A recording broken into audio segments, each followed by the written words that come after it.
ஒரு நாளிதழ் நிருபர் இருக்காரு. தலைமை நிருபரே இருக்காரு. அவர் வந்து அதிமுக குடுத்திருக்க சீட்டு 12. அதிமுக ஜெயிக்கும் உறுதியான்னு குடுத்திருக்க சீட்டு 12. ஓ! இழுபறின்னு குடுத்திருக்கிறது 30. ம். திமுக உறுதியாக ஜெயிக்கும்னு குடுத்திருக்கிறது 192. ஆமா. ஓ! 234ல 192ன்னு குடுத்திருக்காரு. நானே இப்ப சில சமயம் பார்த்தீங்கன்னா, சில பேர் கேட்டீங்கன்னா, குத்து மதிப்பா அடிப்பாங்க. நம்ம பத்திரிகையாளர்கள், நண்பர்கள் யார்ட்ட பேசினாலும், "சரி நீங்க எவ்வளோங்க கணிக்கிறீங்க?" அப்படின்னா, "என்ன ஒரு 160லேருந்து 170 திமுக வந்துருங்க. வேற வழி இல்ல" அப்படிம்பாங்க. நான் உடனே சொல்றேன், "இந்த 160ன்னு சொல்றீங்களா சார்? அந்த மீதி 74 சீட் இருக்குல்ல, அந்த 74 எப்படி யார் யார் வருவாங்கன்னு சொல்லுங்க." அப்படின்னு உடனே, அதிமுக 74 வராது. சரி அப்ப யாரு ஒரு 74 வருவா? விஜய் விஜய் ஒரு 2, 3 வந்தாவே பெருசு. சீமான் எந்த தொகுதியும் ஜெயிக்கிறதுக்கு வாய்ப்பு இல்ல. அப்ப அப்ப 74 அதிமுகவுக்கு வரணும்ல. அத ஒத்துக்க மாட்டேங்கிறாங்க ஆனா.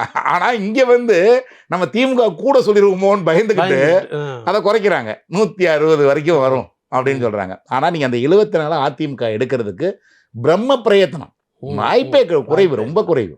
நீங்க வந்து அந்த கணக்க நீங்க வச்சு பார்த்தீங்கன்னா, அதிமுக எத்தனை நீங்க யார்ட்ட நீங்க அடுத்து நீங்க போய் சும்மா நண்பர்கள்ட்ட கருத்து கேட்டா கூட, திமுக எத்தனை ஜெயிக்கும்னு கேட்காதீங்க. அதிமுக கூட்டணி எத்தனை ஜெயிக்கும்? விஜய் எத்தனை ஜெயிப்பாரு? சீமான் எத்தனை ஜெயிப்பாரு?